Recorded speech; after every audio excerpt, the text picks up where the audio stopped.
Hello. Yeah, that's your name. Squirrels got me. Big Jim. Yeah. Really cold and fun. Cold and fun.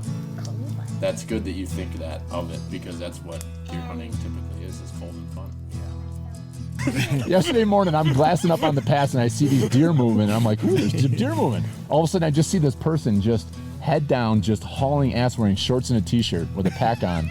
And I'm like, is that Tard? My dad always talks about floating through the woods like the autumn breeze. So Robert's when you're the 275 pounds, I don't know how you do that, but the Freightliner. It's just like a creeper. You're just kind of up in the corner watching what's going on down there. Yeah. You know, he's like, he's up there slapping, pissing all over everything. Is it warm yet? How did you know the name of the actor? I know. How did you say his name? Hervé Villechaize.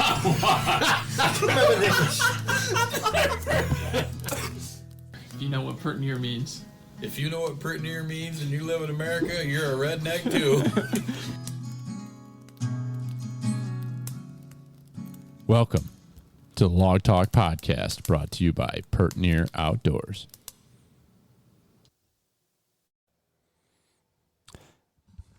It's that time of year.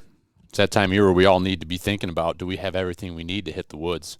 Chances are you don't, and if you think you do, you probably could use some more. So how about you go over to thehuntworks.com and check out all the incredible products these guys are carrying. This is a great family, local store. Dan and Steve Dunnigan, a couple hardworking sumbitches. They are now carrying archery equipment, everything from bows to arrows to broadheads, quivers, you name it. So on top of all the great tree stands and box blinds that they're carrying, they're now a full-on archery dealer, and really recommend that you check these guys out for your next big purchase. Head over to thehuntworks.com to see what they've got for sale, or if you're local in the Rochester area, head on over to their store in East Rochester on Dispatch Drive and check them out. They are on social media, The Huntworks, and also online, like I said. And if you purchase anything online, you can use promo code FEEDIN'Em to get 5% off, and that's FEED, FEEDIN, INUM, 5% off. Feed 'em.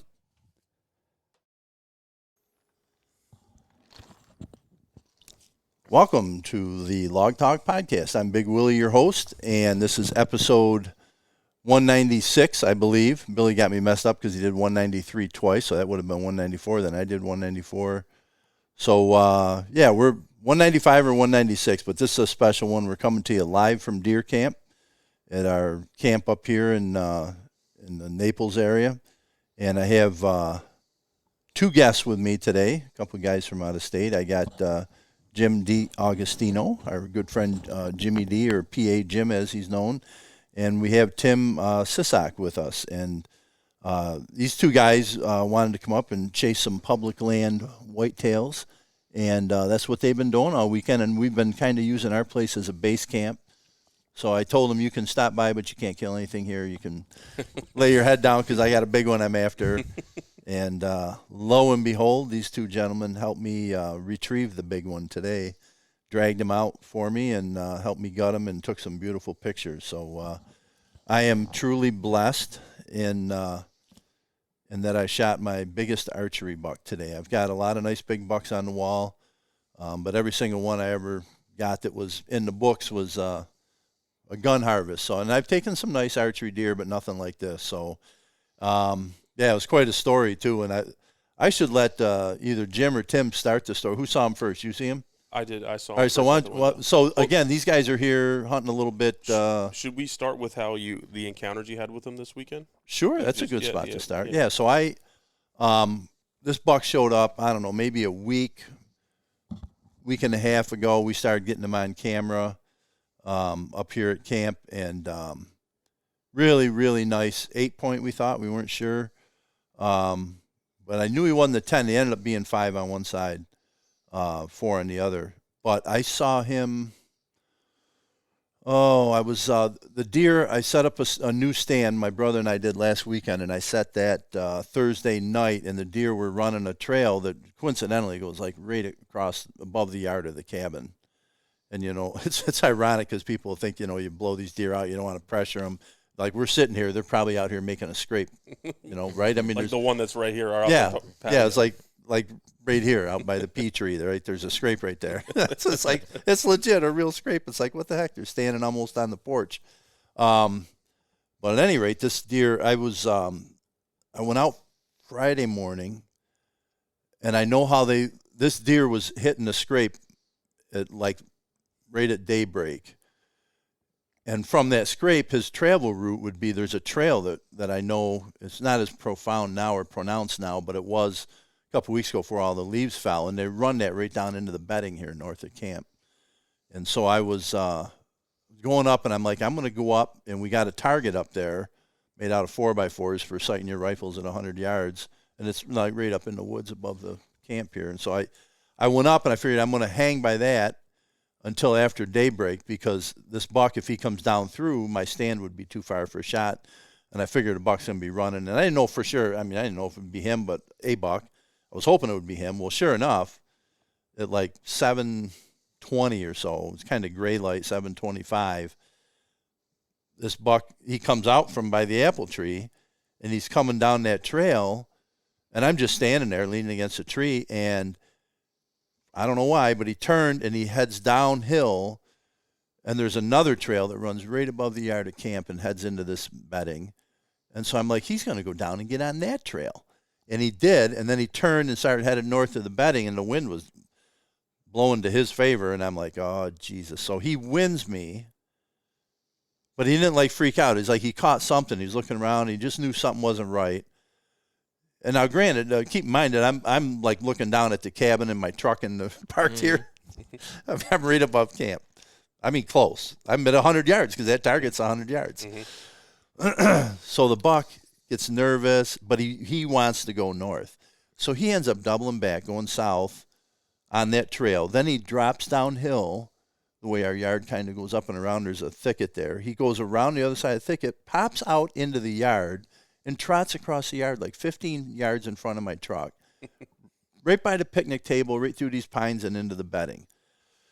So then I ended up going up, sitting in my spot. I seen a few deer. The wind was an issue yesterday. It was just windy, and up here when it's windy, it blows every direction, right? Yeah. So I'm like, I'm going to go sit in a blind, right? So I thought I'd go over to what we call Hotel Harvey, over to my bank's blind. So I came back, got some stuff here. I went to the blind, got in the blind at 10 o'clock, and figured I'm not coming out till dark.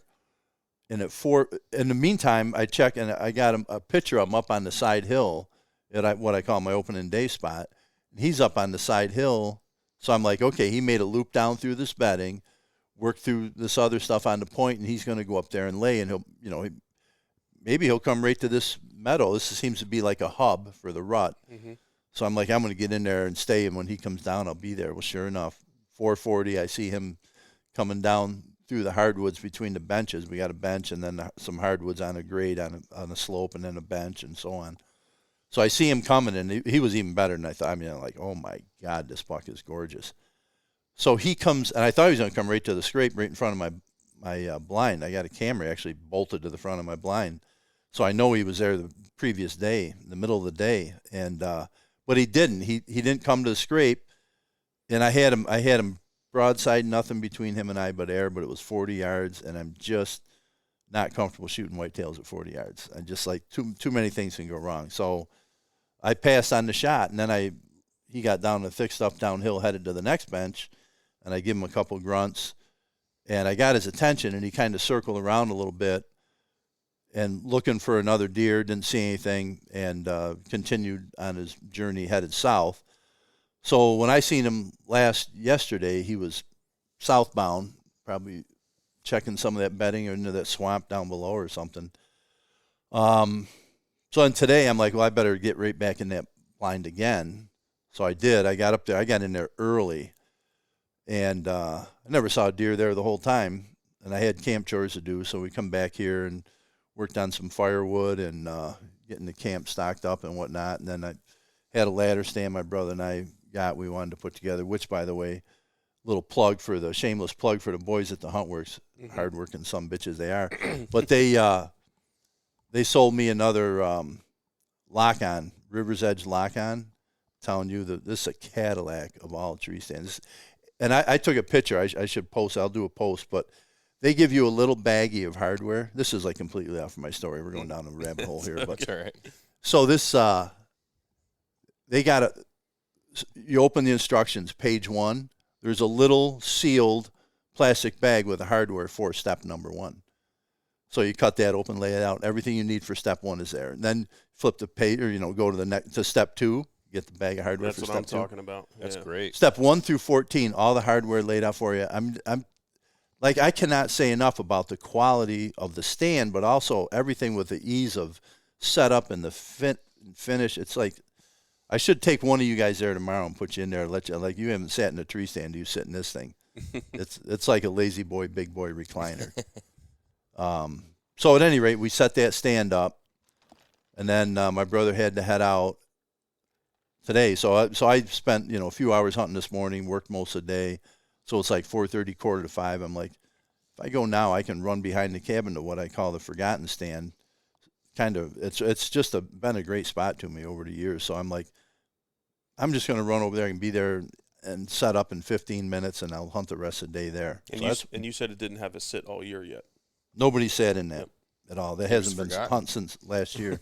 That's why we call it the forgotten stand, right? So, but I got an upper forgotten and a lower forgotten, and the reason I built the upper forgotten was because I'd sit in the lower forgotten and I'd see bucks running up there, and I'm like, I ought to be up there. So I put a ladder stand up there, and I've killed some nice bucks up there. And, other family members have used it, and guys from our camp, and they've all taken deer up there. It's a great spot. But there's something about this, the lower forgotten it comes down off that hill, and it starts to bench out, and there's a very distinct line. And it's heavy brush, bedding, briars, miserable shit to your left as you're looking north. And to the right, it is the most pristine, wide open, beautiful hardwoods. So my experience has been them bucks love running that edge. They come down and they'll scoot that edge and during the rut, scent checking, that bedding. So I'm like, I'll go sit over there, wrap it up. I'm like, I really wanted to shoot a nice buck and have him hanging on the meat pole when you guys got back from your state land, from your public land hunt. I wanted to surprise you. I'll let you pick it up there, Jimmy. So, yeah, Tim and I were out on a couple different parcels of state land, and it seems like, as luck would have it, we keep running into other hunters, or there was some guys out there doing some small game hunting with dogs and whatnot, and they kind of were pushing out a lot of the clear cuts that we were hunting around with a lot of the good sign. So we tried not to get discouraged. We were like, well, let's just make the best of the evening. Let's just get out of here and head back to camp and maybe warm the place up, and hopefully Big Bill could, has some luck. So we get back to camp. It's about 5:50, going on 6 o'clock, and I'm standing at the counter with where all the snacks are, and I'm just grubbing and making up for some lost calories on the day. And I just happened to look up because he's been telling us about how the deer run right above the target. So my eyes were kind of locked on that area. And I caught some movement, and I see this big chested body just like staring down right where our trucks are parked, like up on the side hill. And I'm like, that's a big deer. And I'm looking closer, and I'm like kind of like squinting, and I'm like, wow, that's a buck. That's a nice buck. And I get Tim, and we're trying to look, and we go to another window, and we're like, yeah, it's definitely a buck. So we go out on the front porch, and we're trying to get pictures of this thing because it's only 100 yards from camp. And as we're trying to take pictures and stuff, he kind of moseys his way right directly behind the target, just like Bill was saying earlier about how they like to run that. And then as Tim tried to take a picture, I think just our presence of being out there, he didn't really like what was going on or what he saw, and that deer just picked up his pace and just didn't run, but he was on a steady just trot on his way towards that bedding. Yeah, his mannerisms changed a little bit. The tail went up. It was kind of like, okay, what's going on? I probably shouldn't be here. Mm-hmm. You think he winded you, or do you think he just knew, like he saw the activity and knew Yeah, something? he watched us. He was actually, like I said, when Jim first saw him, I couldn't see him because I was wearing my glasses all evening. So I took them off. So my eyes weren't really adjusted yet, and I set him out on the Adirondack chairs. So when he said there's a big deer up there, I couldn't I could see the silhouette. I couldn't tell if it was a buck or whatever. So that was initially why I went out there, to just get my glasses and get a better look at him. And I think just us being out there, he would have probably came down the ridge, because I don't think he was coming across. I think he somehow came over. He stood there and was staring, looking in here while we were in the cabin, and I think he was just kind of doing what older smart bucks do, which they stop on the edge and they kind of just scan. Yeah, looking everything over. Is it safe or is it not? Sure. You know? And there's literally scrapes all over in the yard here. And I'm sure he was going to make his way down across the yard to hit a scrape, check the bedding, just like you were saying that they do. Mm-hmm. And we just kind of picked up his pace for him, really. What I found so interesting is how he's made this his home for like the last week. I mean, you haven't had him all summer. No. And then for like the last week, he's been all over the place. Like he's just like adopted this place. Like, this is where I want to spend the rut. Yeah, like he moved in for the rut, and he knows where he wants to be. He knows the lay of the land, and he's a good buck. He's I don't know. You were thinking maybe 4.5, 3.5, 4.5-year-old buck. So he's probably been here before, for the rut. So, yeah, your rutcation for New York was up here with us, and his rutcation is usually here on our property. Yeah. Yeah, but like I said, his mannerism changed a little bit, and the tail kind of went down, and he was just like, all right, I'm going to scoot out of here, and he went back to his business. And a few minutes later. Yeah, so unbelievable. So then, so I call Billy, and I say, I'm like, hey, I don't know if I should call your dad and let him know a big buck's going towards his way. Do you know where? I was going to call to find out exactly where he's hunting. I wasn't really sure. I know you like to go to that side. We talked about that blind yesterday. So I thought maybe he'd be over there. So I called Billy, and Billy says, no, I just hung up with my dad. And this is literally 10 minutes from the time that we just had this encounter to them. And he goes, my dad just called me. He's a wreck. He said he just hit him. And he said he saw him go down. And then I called you, and then you had confirmed that that's what had happened. And we put it together, and we're like, this is the buck that we literally just pushed right into him. Yeah, we saw him, and that's where he came from, the Upper Forgotten, which is right over here at the end of the yard. And I just happened, like as dry as it is today, it's loud out there. He never made a peep. I just happened, like I know that to watch that area close, especially, beginning and end of day, they scoot in and out of there. And so I was keeping a very frequent eye over there, and I looked over, and I seen this deer coming fast. He's like trotting. He wasn't walking, leisurely walk. He was on the go. And then I seen the horns right away, and I just like immediately stood up and put up the seat of my stand, got my bow, which was luckily hanging right there. I didn't even take it off the hook. I clipped on, and I wanted to see where he was because I haven't heard him. I'm like, because he may have turned and gone right up the middle of that bedding. Mm-hmm. But so I'm looking to see where he is, and I see he's like 15 yards and closing fast.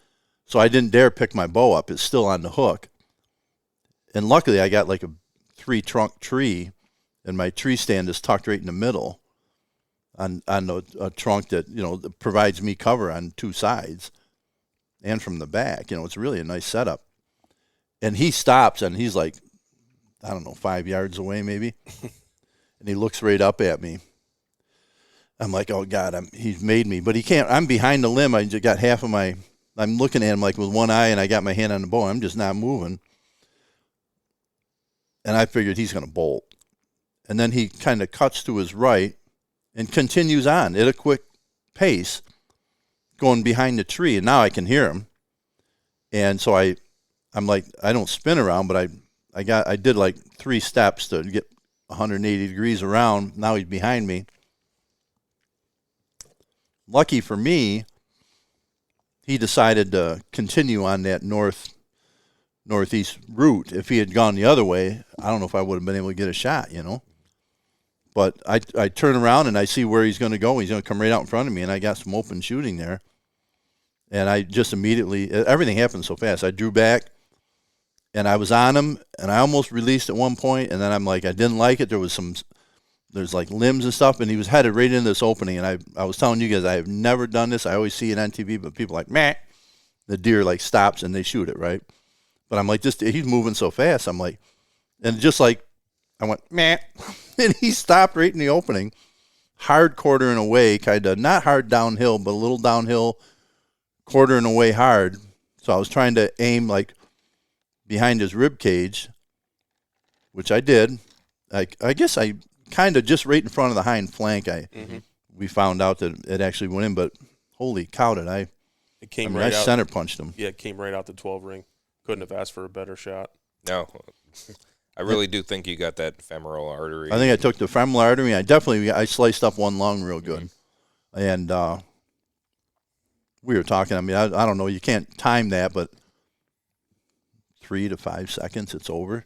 I mean, I shot. I knew I hit him good. I felt I shot through him, and he made a loop, and like he was running downhill, and he just kind of made a big loop, and hooked up, and he went into that thick brush, and you can't really see him in there, but I could see the movement, and I heard crashing, and branches breaking, and all of a sudden it was quiet. And a couple times I caught glimpses, so I'm like, oh, he's down. Then it went quiet, and I'm like, oh my God. He may have made it 50 yards, maybe. Yeah. It didn't go 20. Brett Daniels says. That's right. Didn't go 20.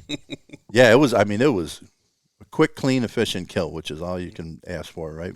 And I passed last night because I was afraid. I remember telling you guys I don't want to wound this deer. If I shoot at him, it's got to be right, you know. And this was 20 yards. It was hard quartering, but I put it in there right where it should be. And that's a heck of a shot. And like I said, that's a super disciplined shot to know. Like you have to put that pin in a spot that's you don't normally aim for, right? And just anticipating where that arrow is going to come out. And it came out right behind. I shot him in the left side, right in front of the hind quarters, and it came out. It blew right through him. Had great blood. Buried in the dirt, right? Buried in the dirt right there, and it came out right behind his right front shoulder. I mean, it was like if he was standing broadside, that's right where you'd want to aim. Right. So it's like, and you brought up a good point. Like we are so, like everything we do practicing with our 3D time, everything is like shooting for that kill zone, you know? And then Jimmy calls me and he's like, I just talked to Billy. I'm like, I just talked to Billy a minute ago. He goes, yeah. And then he called me. And so then I found out everything that happened.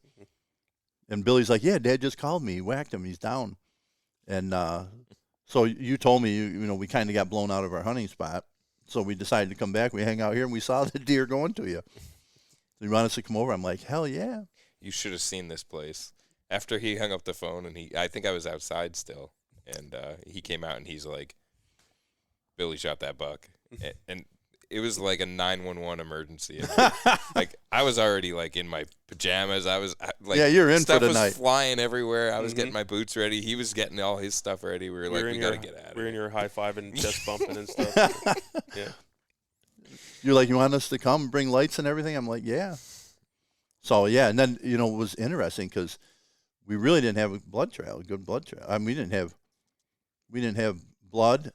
We did find a couple spots. You found a couple spots, Jim. And were you on blood when you went in? Yeah. When you turned and went uphill? Yeah. It was spotty, but it was every couple yards, you know. But after we really assessed what happened, I mean, I think everything just stayed in him. Oh, he just was going full up through that cavity. You know, you weren't getting anything out of your entrance, and your exit. You saw like it was just dripping down the hide. Like yeah, it wasn't like blowing out of him. No. So yeah, it was. I got very fortunate making that good shot. I got very fortunate on.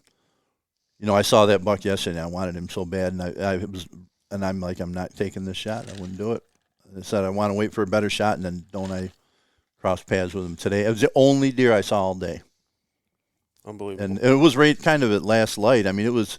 You know, it's not bright day here today, and I think it was what we say from the time you saw him. It was to the 5-6 minutes maybe. Mm-hmm. Yeah, we weren't back at camp but 10 minutes. And then you saw the deer, and then the deer got to me quick. And I mean, I'm telling you, if I had not turned right when I did, just to check that area, the whole chain of events from us being bumped out of our hunting spot to the hike back out, wait to go pick up Tim.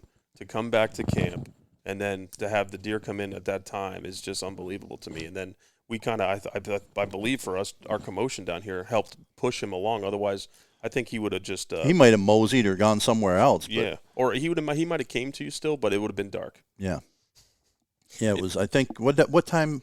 I said what time I called Billy, and I called Billy right after. 6:03 that we saw him. I think you called Billy at 6:06 or something, 6:07. Yeah, it was. It was all those turns you missed, Jim, on the way home. I'm telling you, I missed a couple turns on the way back.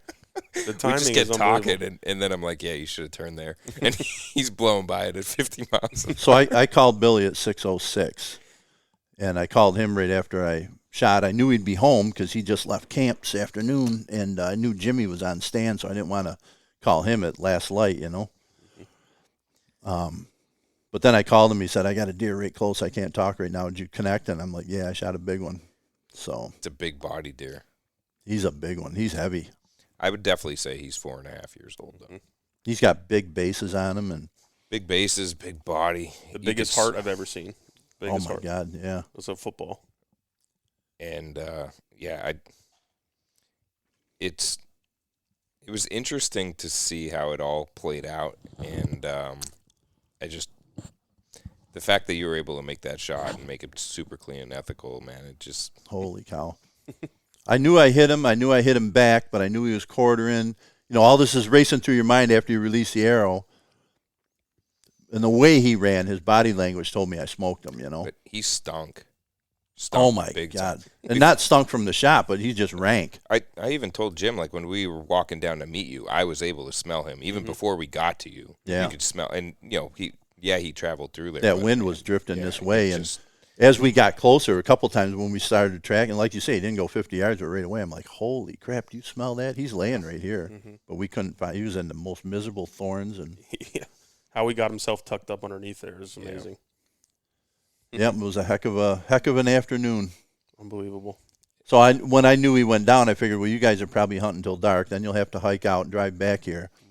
I'm like, I got to get this deer, get him gutted, have him hanging on the meat pole, and surprise you when you get back. And you call me and you're already here. You got to take part in, and it was awesome having you there. I mean, it's such an accomplishment, you know. Unless you're a deer hunter or outdoorsman, a hunter, you wouldn't appreciate it. But when you have a moment like that, I mean, it's awesome. And it's, you know, you celebrate it yourself, but it just makes it extra special having folks there with you. You know, we're all high-fiving and hugging and getting pictures. And yep. And the way it all went down, we all felt like we were kind of a part of the hunt in a small way. You know? Yeah.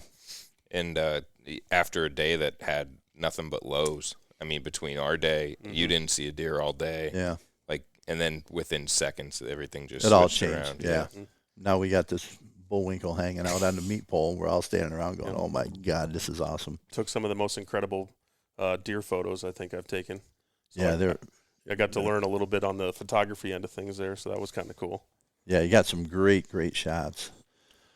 So, and Tim thinks what your prediction is 133 and something. I'm at 133, yeah. Like I said, I think the brows will hurt him, but I think the beams will make up for it. He's got really long beams. He's got good length everywhere else. He's got you know, he's not girth. Super heavy, but he's got good mass. He's consistent. Like, he doesn't thin out. Like, his beam stays thick through that whole, you know. Yeah, his bases are, I mean, they got to be probably 5 inches anyway, 5 or 6 inches. And I think, Jim, you were at 128. So we're all within like 5 inches. I'm gonna say he's 128 and 7/8. There you go. That's my guess. I'm thinking 125. 25. Okay. So, but are we talking gross or net? I was going gross. Yeah, I'm gonna go gross. I'm gonna Nets say are gross. for fishing. Yeah. So I would say gross. I wouldn't be surprised he's pushing 130. But he's got the 5 on the on the right side, the 4 on the left. So I'm going to have, you know, I'll lose, I don't know what, 4 or 5 inches on that one tine. What is it? I guess it would be the G2s don't line up, right? Yeah, the G2 on the 5 side. So, yeah, he doesn't really have the G2 on the left. His G3s are more. The G3 on the right side is really matching up with the G2 on the left. Yes, exactly. Well, be the yes, exactly. Yep. Yeah, he has like that weird extra point that like comes out the back of the beam. It's kind of when he's standing right under me, looking at me, I'm like, oh my God, it's a 10 point. Because I knew he had 5 on that one side, but and I was for some reason I was like focusing on that 5, and so But then I was thinking that he was a 9 as he went around. And I got to look at the other side, But I mean, you can't be focusing on the horns and those. You know what I mean? It was all happening so fast. I just had to focus on the shot and trying to get the right shot in him. If I aimed for his front shoulder, I don't know. I don't know how it would have worked out, but you always hear people say that on a quarter and away is a good shot, but you want to place the shot with where you want the exit to be. Mm-hmm. I'm like, I got to be back on this deer. Yeah. Yeah, a good indicator has always been that opposite front leg. Yep. That you want to be right. That's where you want that arrow come out. Yeah, right in that opposite front leg. Yep. And I missed that by about 2 inches. Yeah. That honestly, it was a heck of a shot. When we kind of went through it and really saw, like, when we found the deer, the exit wound was laying up. Yep. I didn't realize until you flipped him over and you said, "Oh yeah, there's the entrance and it's all the way back in front of the ham." Like, yeah. I had no idea because the way it looked, it just looked like you blew through him broadside. Yeah, yeah. Yeah, and I knew it was back, and when I saw the hit, I'm like, oh, man, I got guts. There was no guts. I didn't get any guts. I think I went above him. I think I hit just high enough, like you said. I think I took that femoral artery and it angled down and took that. I think you hit the far. Right. I think you hit the far side lung. Yep. Yeah. Yeah, it was awesome. That made my day. So many times, so many seasons. You guys know you're avid hunters, and you'll see that buck, and you'll be like, God, I'd like to get that buck. I want to get that buck. Mm-hmm. And it doesn't usually happen. It's rare that you get the one that you pinpoint or you target. That yeah. Especially in this kind of country, it doesn't happen. And the consistent sightings that you were having with mm-hmm. them. Mm-hmm. Like, it almost seemed like no matter where you were still seeing him. I was bumping into him. Yeah, you were meant for him. Yeah, it was like this was meant to be. I seen him last night. Or in the morning, I passed. I mean, he was broadside at 40 yards, and I passed the shot in the morning. I'm like, I don't like that. And he was perfectly broadside last night at 40. And I'm like, no. And after it was all over, I had like a 15-minute encounter with him yesterday afternoon. And when it was all over, I positioned myself and I drew and I put my 40-yard pin right there, and I was steady as a rock. I'm like, I don't know, Jesus, did I make a mistake? Should I have mm-hmm. tried it? But you got to trust your gut, and I kind of set the limit for myself. I practice at 40, but it's to make me good at 30. Mm-hmm. So 30 is kind of my threshold, and I'd rather they be inside that. Yeah, so much can go wrong. Limbs that you can't see. Mm-hmm. And the deer, whether they jump the string or, it's just like you said, the farther out they are, the more opportunity for something to go wrong. Mm-hmm. I know a lot of guys would have smoked them at that 40 yards, but it's just not me. I've never been that guy, So that made for an awesome night. It was destiny. I forgot my whiskey, so I had to come back to get the ATV to. You guys dragged them all the way back to the food plot, but it was like, I'm like, you want me to go get the ATV in the trailer? Because it was right here from Doan Firewood, and you're like, yeah, this deer's heavy. Deer. Yeah. Yep. So I came back and got that, grabbed my whiskey, got to have a moment, and thank the deer gods for blessing me with that deer, and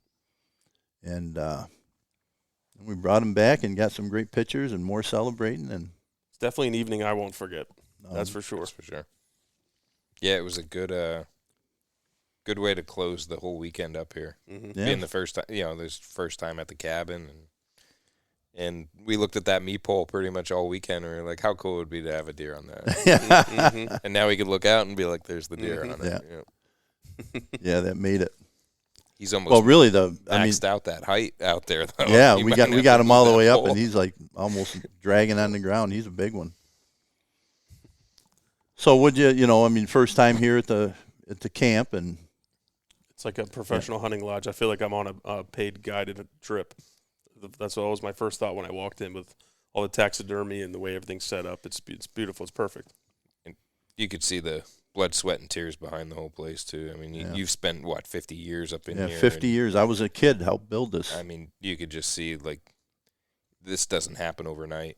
It's just it's a lifetime of work, and it comes out of the walls here. It really does. Yeah, thank you. You just feel super welcome to, not just you, your personality, just everything here. Just with somebody that hunts by themselves, like almost all the time, like I very rarely have that deer camp atmosphere. Like coming here, it was just like exactly what I needed. Yeah, good. Just I'm feel glad. at home, feel like family. Yeah, and it's comfortable, and we really weather-wise, we've had a great few days. So you guys came in Thursday night. Mm-hmm. So I came up Thursday and I didn't do a lot. I tidied some things up, got some stuff, and got ready for you, and then went out and I had a sit and I saw some deer, and but again I didn't get out till 4 or 4:30 that night on Thursday night, and then you guys came in. We had a great evening. We went to bed probably too late. It was like midnight or something. We went to bed Thursday night, which was tough. We cut Billy's deer. Billy shot that awesome buck last weekend. We cut that Wednesday, and then him and I stayed out there after everybody left, and we measured it and everything, so we didn't get to bed till like midnight. So we had a couple late nights. What time did you get in the stand this evening? I got in there at 4:45. 4:45. See, Billy's always giving you shit that you're not getting in the woods in time. And didn't have to. He already knows. Right. He knows. Yeah. Yep. I know when I got to be out there. I was like, I'm back here, and we had a busy day, and I'm like, I could just chill here. And I'm like, ain't going to kill him sitting in the recliner here, so might as well get out there for the last couple hours, see if I can make something happen. I'd have shot a doe if it come by, It was a beautiful night. Beautiful day. There wasn't a breath of wind, especially after Friday. Friday, you could have blew yourself out of the tree. Mm-hmm. Yeah, it was windy. Friday was windy, sure. yeah. For sure. Now, I don't know if I told you, but I had an encounter with this buck last Saturday too. Mm-hmm. So I come up. I was going over to Hotel Harvey to set up there, and it was just first light when I was getting there. And I come around the blind, the doors around the back, and a lot of times I come up from down below. But I thought, well, I'm going to go right up, and skirt the edge of the food plots, and then I'll cut right in. I'm walking around. I go to walk around. I catch movement, so I stop. And there's this big buck. It was him, and he's coming up the stone fence line. I thought he was going to turn and come on the logging road right below me, which would offer me like a 25, 30-yard shot. But then he turned around and went into the thick stuff. And he milled around down there for quite some time. I think he was just checking the area for does. And I did see another deer down there. I saw a doe down there, and I think he blew her out. And I thought I was going to get a shot at him last Saturday morning. But I was like, oh, my God, that's a good buck. So I saw him Saturday. I'm trying to think if I saw him Sunday. I did not see him Sunday. Oh, Saturday Billy shot his buck. So I went back and we did a podcast on that, so that whole story's been told. But I think Billy and I didn't get to bed till like 2:30 in the morning, Sunday morning. So I didn't come up first thing Sunday morning, but I came up, and I got here probably 11 o'clock.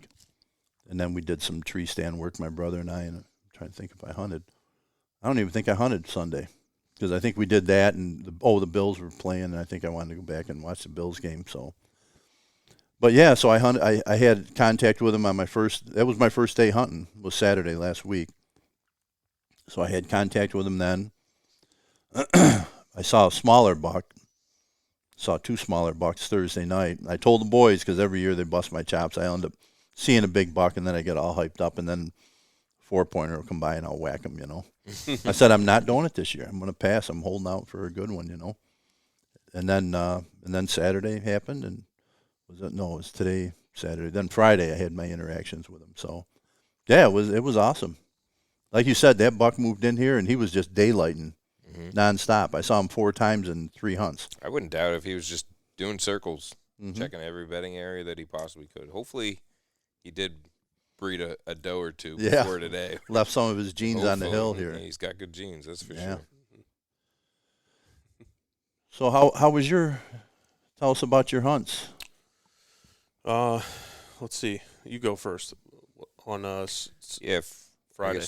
Friday morning, yeah. We hiked up that mountain, and that was you went about halfway. I went all the way up to the top. Yep. And it's actually kind of funny. So we took some leads off of Billy, and I got up there, and right at gray light, I started sneaking down, trying to basically go back over the top, get into some of that diversity where these hardwoods change over into the pines and starts to drop off it down in the creek bottom. And I'm walking through, and I'm like, okay, this looks like a great tree here, but I wanted to keep going a little bit, make sure I was putting myself in the right spot. And I went like another 50 yards, and I did see a tail go over the little hillside there. So I'm like, all right, I'm not going to pressure this. Let me just turn around, go back up. And within those couple minutes, a little buck must have came up through the other tributary that goes down that little creek bottom that kind of feeds the opposite way. And he must have came up through there, because when I turned around to go back to the tree that I already picked out, he was standing 50 yards from me. And this is like right, first couple minutes of daylight. And usually I'm in the tree, but with these new areas, sometimes you got to try and find the spot. You don't want to commit to something if you're going to plan to sit all day either.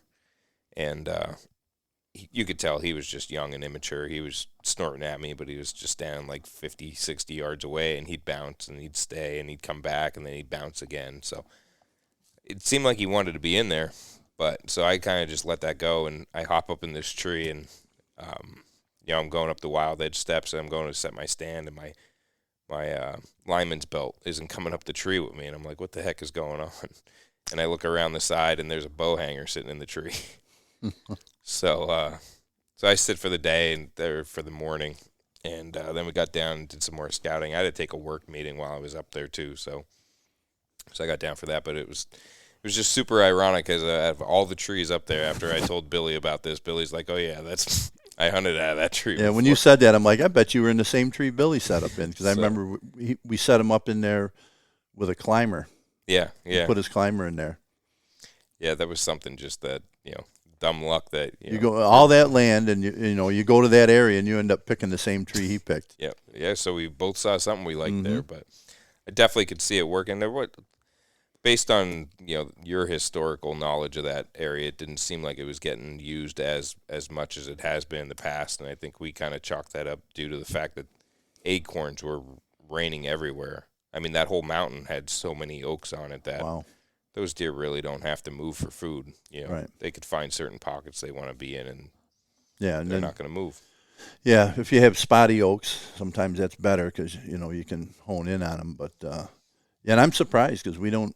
Up on top here, where it's heavy with oak trees, we didn't get the crop this year, but it's been sporadic back in Pennsylvania too. Like when you are finding the oaks, you're finding them plentiful, but it might be 50, 100 yards, and then the oaks from there on out aren't producing. It's just been, but the ones that are have really threw out a lot of acorns this year. Well, it's good to hear that it's heavy up there, because maybe later in season. I think that's a lot of red oak up there, so they might. Yeah, most of it was late red. Season. They might be in there. Yeah, I don't doubt that they will move into that area, but I think we knew we weren't really into it. I don't know what you saw on your end, but yeah. So the spot that I picked out was like a natural drainage just outside the bedding area that Billy had marked, and it's opens up the nice hardwoods. Like I said, the natural drainage where you could tell the deer travel. They come up out of that really steep side to come up through the hardwoods and to get into the bedding. And so I found a nice split tree, and I got up in that. And after I'm sitting there for like 20 minutes, and it just breaks light, and I'm like looking 30 yards to my right, and there's a cell camera right there. So evidently it is a good spot, because somebody else had picked it out once before I did. So whoever that is, they got a full show, because I was sweaty and I changed all my clothes. I was down. I was down to my underwear down in at the base of the tree in the dark. But yeah, it was a beautiful spot. It was just super windy. I had a really good vantage point, though. I got myself up high enough in the tree where I could see over top of each knuckle down when I was down in the drainage, and I could see over the hillside too. So I was really I would have loved to sit that with the gun. That'd be a hell of a rifle stand. Yeah, I think if the deer were in there, they're probably on that bank of that creek bottom, because that's steep and it's long and it's thick with pines, and there's a lot of bedding down there. They could stay out of the wind, and especially if there's a few oaks here and there, they can feed across there and never have to even show themselves up into that whole side hill is. I mean, it's heavy with like hemlocks and in pines, but it's also, it's got sporadic oaks through there, and if they're yielding like that, they just stay right down in there. Yeah, and honestly, like for the most part, it's pretty much unhuntable unless you're going to find a place that you can really get a good vantage point on the ground. And with the wind, you may have been able to sneak in there, but those deer also know that they're going to end up watching you walk down through there. It's going to be set up in their favor that you're never. I've been up there before and peeked over the edge, and we've seen deer bedded down there, way down. Yeah. So they get down in there. I mean, it's so steep. You'd like, how the heck do they get down? But they get down there. Mm-hmm. Oh yeah, and you could tell even that deer that I bumped like first thing in the morning that was on that side. I never saw its head. I just saw the body going, but you could tell it was just bedded right on the bench. Yeah. Just like a little outcropping. And even when I got down and I actually went down into the hemlocks a little bit, and that's where I took like my work call just so I could stay out of the wind. And you could see the little benches there, and you could see beds that are like historically dug out across that whole side that deer are using. Yeah, and that's where Billy, he's had some success down. He does the same thing. He breaks right over that edge a little bit, and then he'll sit down there for gun opener, Oh, with the rifle, that's a beautiful area. You could shoot 200 yards through there if you get the right lane. Yeah. So he's taking some deer down there. But you guys pulled out of, well, I think it got warmer than you thought it was going to, didn't it? Even though the wind was blowing, I mean, it got warm yesterday. The afternoon was pretty warm, yeah. Yeah. We were hugging 60 degrees. We kind of did some hiking just to try to scout for another place for Saturday morning. Didn't come up with too much. So a lot of pressure, a lot of just every place that we kind of identified. And again, we were working with Billy on trying to just get some historic intel of possible areas we can go into, and it was just littered with people on a Friday. I mean, that's when everybody takes off. It's the 1st of November. This is the week that they're gonna try and get out of work early and get some woods time. So we knew we'd be battling that. Mm-hmm. Didn't think you'd have that much of it, though, did you? No, I just figured everybody we were had surprised private land up here, Yeah. Yep. But I'll be honest, like where we hunted Friday morning, we were probably the only ones up there all year, like guaranteed. It's just you either battle the pressure and maybe an area that's holding more deer, or you go up there where you're probably going to have less sightings, but you're not dealing with the pressure. So it's kind of most people aren't. I mean, that's a hell of a hike to get up there. That's a hell of a hike up there, yeah. And most people aren't going up in that far. That's what Billy banks on when he gets up there for opening day. You get all the way up to the top there, and he goes up early and hikes up in there, and then relies on the pressure to push deer his way. Yeah, no, the top is beautiful up there, and especially if you stay in the hardwoods, you could shoot. Like that'd be a great later season, snow on the ground, still hunt. That tree you were in, that would be awesome for that. And even just to still hunt that whole top, you get around by these thickets and stuff, and just mosey your way through. Yeah, I've never taken a stand up there, but I've still hunted it a few times in muzzleloader, late muzzleloader, and crossbow. I went up there and hiked around, but the late muzzleloader was nice. I picked a really nice day and took a half a day and went up there in the afternoon and hiked up there and, just milling around. I'm trying to think. I don't think I saw any deer, but there was a lot of tracks and stuff, So we saw a ton of old sign, a lot of rubs that were kind of healed over and some scrapes and stuff that looked they weren't worked like in the last week or so, but the sign's there. It's just it was just older sign. Yeah. Yeah, we did see a real good fresh rub. That was probably one of the only big mature, probably a big mature deer that rubbed that tree on the way out. I remember we saw that one. Was that down lower? It was actually in between us, so about 3/4 of the way up. Okay. So where I was, and Jim ended up kind of working his way up towards me throughout after he got down later in the morning, and it was very similar to the area that I was in terms of the just what it was made up of, the diversity that was through there, and you found an area just 200 yards below me that was really nice, and that was kind of almost parallel with where that buck sign was. I got way down off the side and then got into the thick hemlocks, and there was a couple of fallen trees. I kind of put together like a little makeshift blind, and I sat there and did a couple of grunt sequences to see if I could stir anything up out of the bottom. It just looked like a real bucky area, so I was just throwing a Hail Mary out there. But yeah, that I would love to have the gun there. I think that'd be a good late season gun spot. Yep, I plan to get up there this year. Yeah, and definitely with gun. some pressure. Later in that gun season when the deer start getting chased off everywhere else, because they could really get lost up in there. It's a big area. And if you go, I don't know, it's got to be a mile and a half, 2 miles south on that ridge. You get into some cuts, some big drainages, and there's an area and it's got a couple benches. But I mean, it's to get in there. I know we had some of the guys. I wasn't with them, but they went on a muzzleloader hunt and they got back in there and they killed a couple back in that stuff. The deer, nobody goes up there, Right. Yeah, nobody wants to. If we could put together like 6-8 guys and just put a couple sitters up in that hardwoods, and then have a couple guys push that bedding that Billy had circled, I think we'd have some success there. Yeah. Yeah, for gun, I mean, you could do some different things up there. It's such a big, vast area, and that whole hill, for the most part, is all state land end to end. And, I mean, that's. I know it goes probably. It's got to be about 4 or 5 miles. It's 4 or 5 miles. Because we were all the way up on the other end later that day too, checking that, and that's where those benches were really defined. Yep. And I know Jim headed back to the truck, and I took a dive off the end of that mountain, and there's some areas in there too for gun season that you can just have a vantage point and watch 2 or 3 of those benches across the whole bottom. Yeah, it's very nice. A lot of mature hardwoods in there too. There is a lot of oak up on that ridge. There's pockets of maple, but there's a lot of big old oak trees. Yep. There's some trees in there that can tell some stories.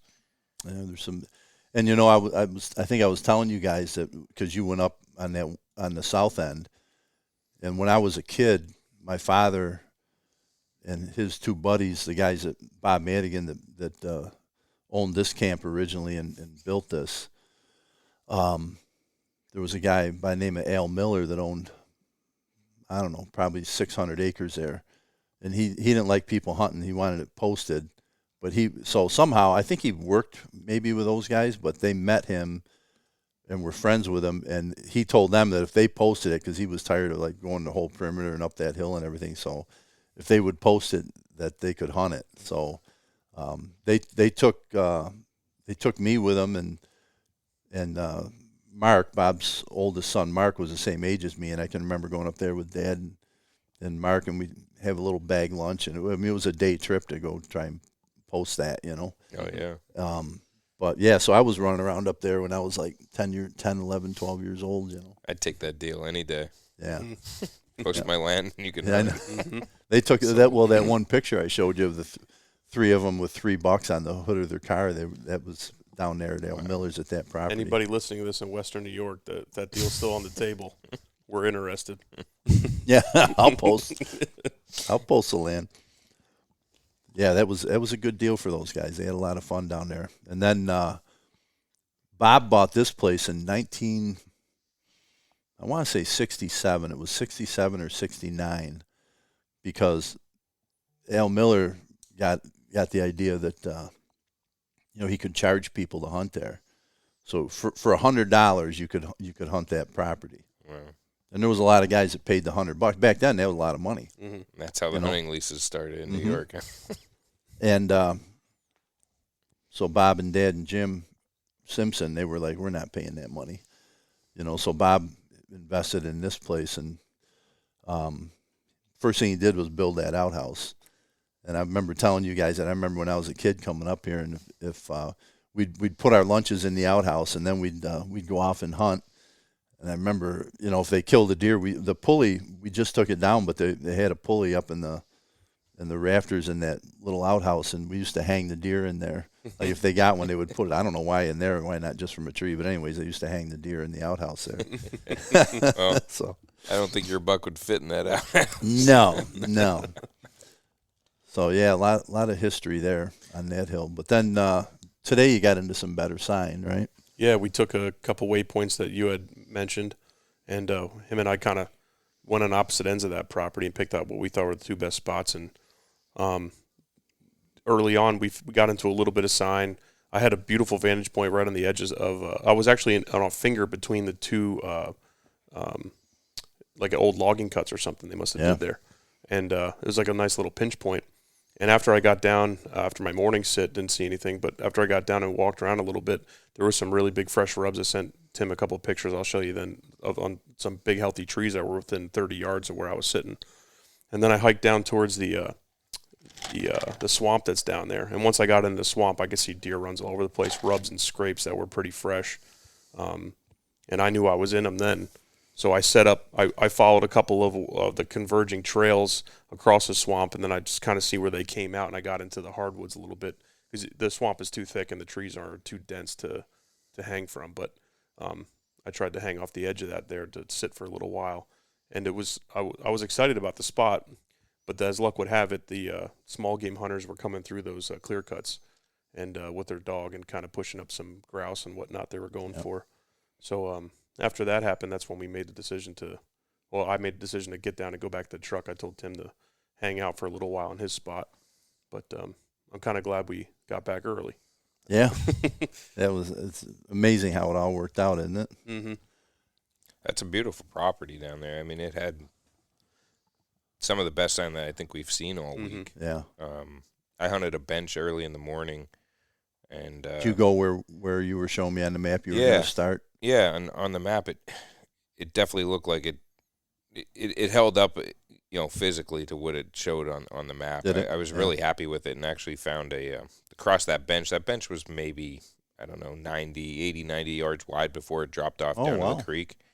And I kept moving across it early in the morning, and then as it got to gray light, I ended up coming across an area where there was a creek that fed to the bigger drainage, and it actually eroded part of the mountain. So it took that 80, 90-yard bench and made it like 40 yards, and it was perfect. And you could see how the deer were cutting around where the erosion stopped. Yeah. Because they were just getting funneled through that area to continue across the bench. That was perfect natural funnel.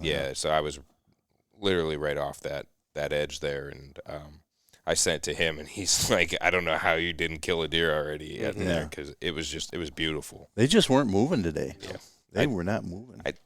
And it was dead calm, quiet, and I think obviously we were dealing with other hunter pressure in there, so they were laid up. Like I said, later in the day, I had the deer out in that clear cut. I mean, they were just laid up all day, and if they had any sort of pressure, they knew where to go if they had to go, Those clear cuts in there, I mean, they're thick. I was in there last year, late muzzleloader, with my son Jimmy and my brother Chris and his boy Joe, and we I think we did like a 7-mile sweep. We went in like 3.5 miles, and then did a loop around and came back. And a couple of those spots I showed you yesterday, were real, and that's where you went. I mean, it was like Jimmy was down below me in that swamp, and he kicked 2 big bucks out there because there was 2 tracks. I mean, they were huge.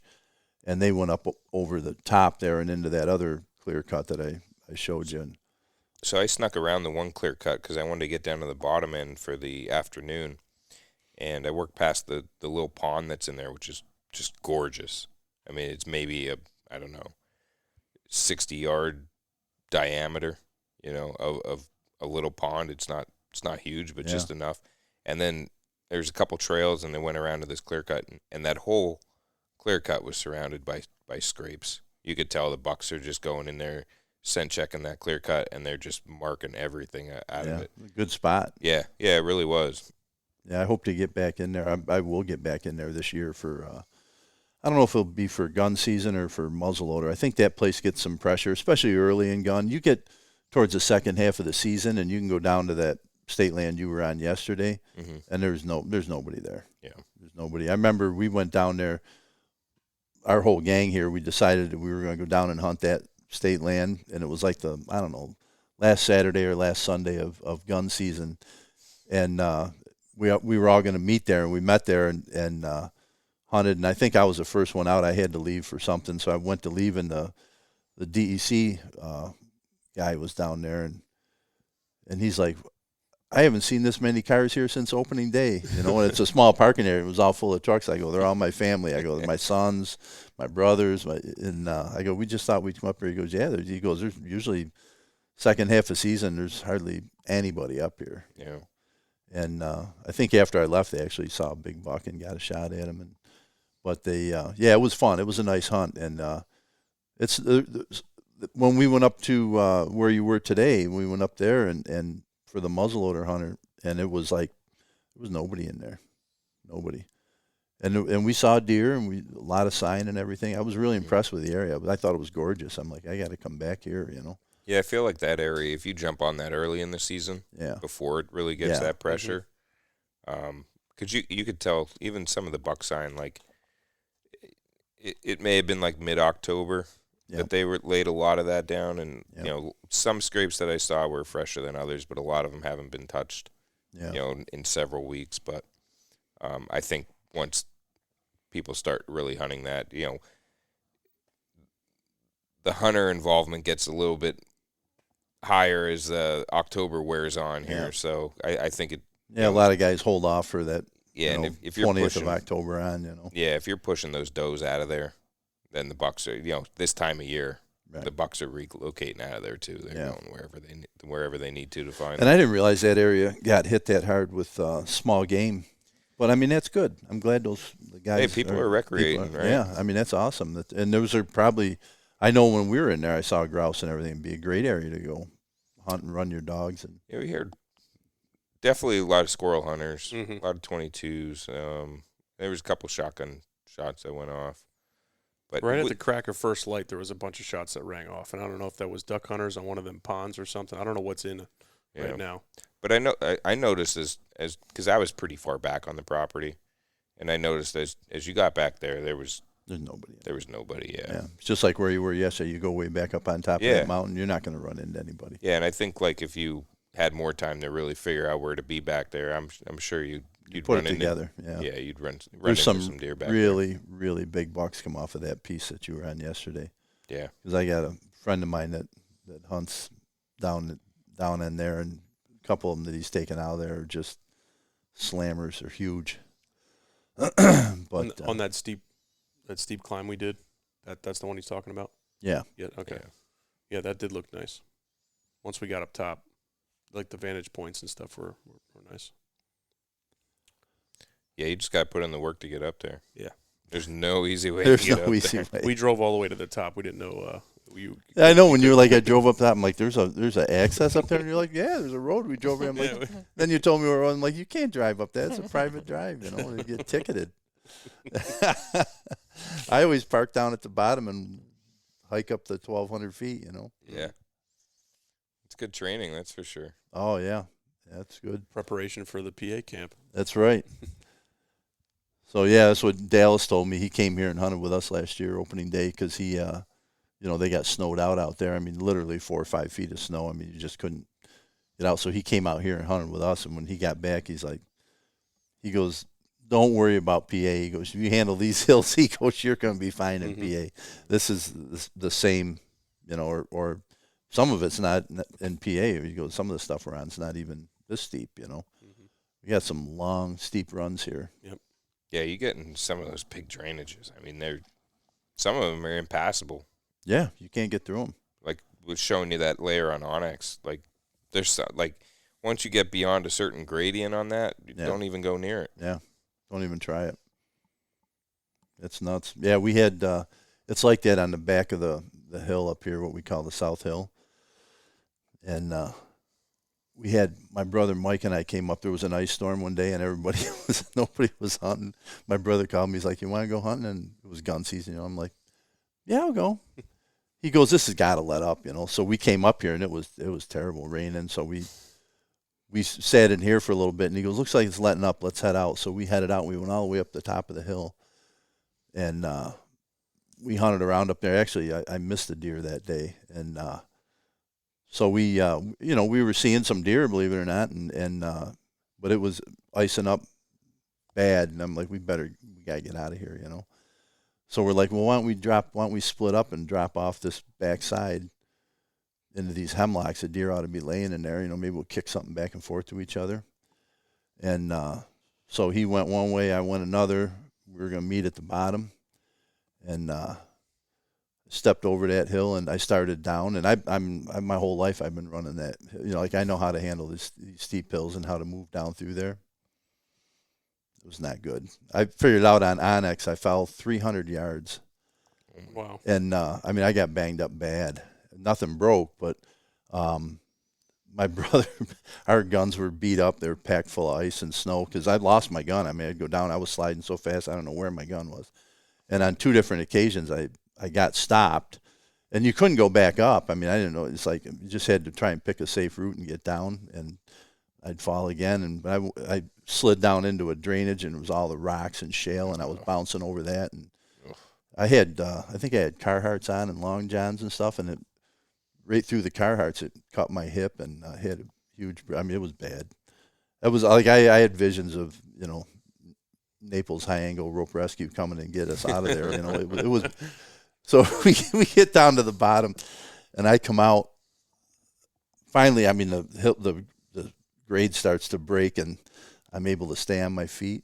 And there was a log down there, and like I say, it was a rough ride down.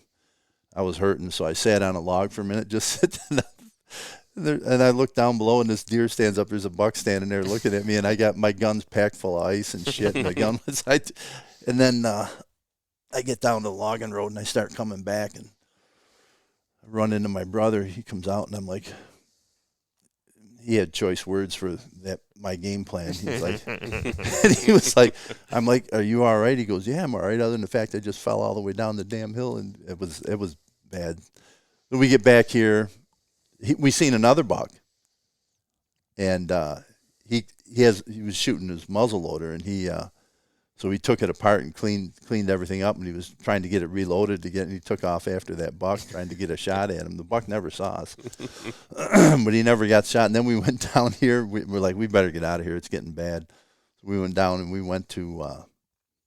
We were going to leave. And I had my truck, and he had a Chevy Equinox that was only front wheel drive, and I got my truck out to the road, and he couldn't get out with that Equinox, And so he kept backing up in, and there's down by the garage there's a telephone pole, and he was trying to back down, and then was trying to get a run and start out, and he was backing down, and he started sliding, and he slid off the driveway and smashed his car into the telephone pole. Oh my God, that was a bad day. I can't imagine how this drive is getting up into camp when there's snow on the ground. Oh, I could tell you stories. We'd do a whole podcast on that. So, like I was saying, like.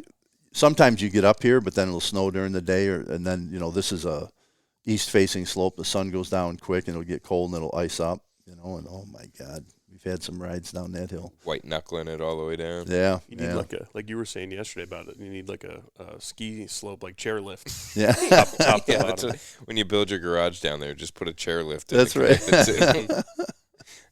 Oh my! It's like God. a mobile hunting stand. You could just shut the lift off whenever you want to pick a spot to hunt from.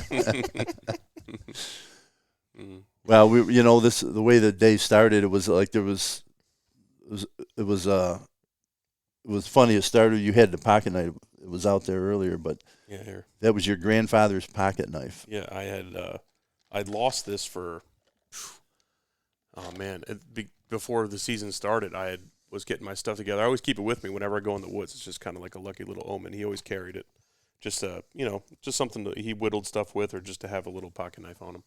And I lost it somewhere in my truck, and I couldn't find it. And this morning, I just was out packing up my gear, and I'd folded up my truck seat and folded it back down. And I hear this clunk, and I flip the seat back up, and I look, and there's my grandfather's pocket knife. I'm like, this whole time it's been in my truck.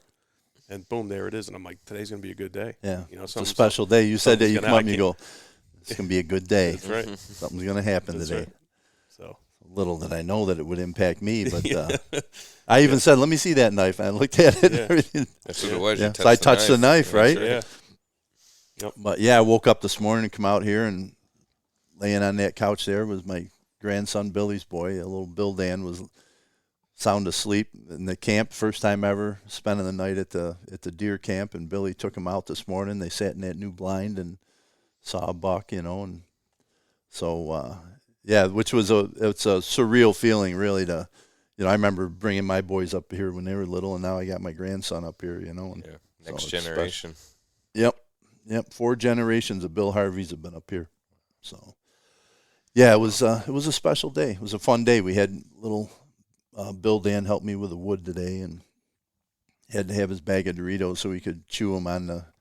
He was eating them on the 4-wheeler on the way down, and then we'd come back up. He was like, his fingers are all cheesy. He's like grabbing the firewood, and he had to help put it under the cab. And it was funny. He had one piece he couldn't get in. It was because we stack it under there and try and keep it even so it's under the cabin, you know. And he had one piece that was like, we was at the top where he was up against the beam of the cabin. It wouldn't go in. And I go, here, let me show you a little trick. And I grab a block of wood. I go, watch out. I go, watch this. I take it and wham, and I use a block of wood and hit that wood, and it popped right in there, you know. And next thing you know, you look over and he's got a block of wood and he's going around hitting ones that are, you know, it's like, oh, well, I'll tell you this stuff. It was fun though. It was a fun day, and can't believe the ending. My biggest archery buck. Yeah, great way to end the weekend. It was. Couldn't have drew it up any better, really. No. Divine intervention, the way the whole thing happened, like talking about memories. Holy cow. Divine intervention, just us sitting here alone, you know. We talked about how everybody met. And yeah, all the interconnections. Yeah, it's unbelievable. It is. To bring us here and then to be here to push the deer to you, it's just like, this has been years in the making somehow. Yeah, it's crazy. Last night, Jimmy came up and Don Lucas, and, you know, the fact that, you know, you're buddies with Don, and it's such a small world because you met Billy and Jimmy down at the Total Archery Challenge in PA. Yep. Got to be friends. Next thing you know, you're hunting with us when we hunt PA, and now here you are at our camp, and you hunt with Lucas down at his. Yep. It's the Bend County. So, yeah, it was great. It's that's what we were talking about. It's just like, you know, deer hunters are just like, we share that. We have that common thread, and we get together, and we just like, it's easy, you know. It's just to make new friends and everything and spend time together. It's just very special. There's nothing like a deer camp. No. Yeah, especially when you have people that have similar backgrounds and they just get along. You just click so fast. Yeah. Without using words, we all just like understand what we go through out there, but at camp, and the meanings behind it all, and like you don't even have it's like an unspoken bond. Yeah. You know. Yeah, it's really it is. It's very special. So, and I'm really honored to like host you guys here for a few days, and glad you got to come up and you know, chase some New York whitetails and get out there and see some of the ground up here. And tomorrow we'll top it off with a little hunt here on the Harvey camp. We'll get you out in some stands and let you hunt for a couple hours first thing in the morning before you head out. Yeah, it sounds great. So hopefully you come back up and join me again sometime. No, we really appreciate it. Definitely will. I'm blessed to just be a part of it and be up here, see a new area, and meet be new with good folks people. and everything. Yeah. So thanks for coming. Appreciate it. Thanks for having us. Great time. Thank you. Yeah, anytime. You're always welcome here, guys. In the meantime, we're going to keep feeding them. Keep feeding them. Keep it See ya.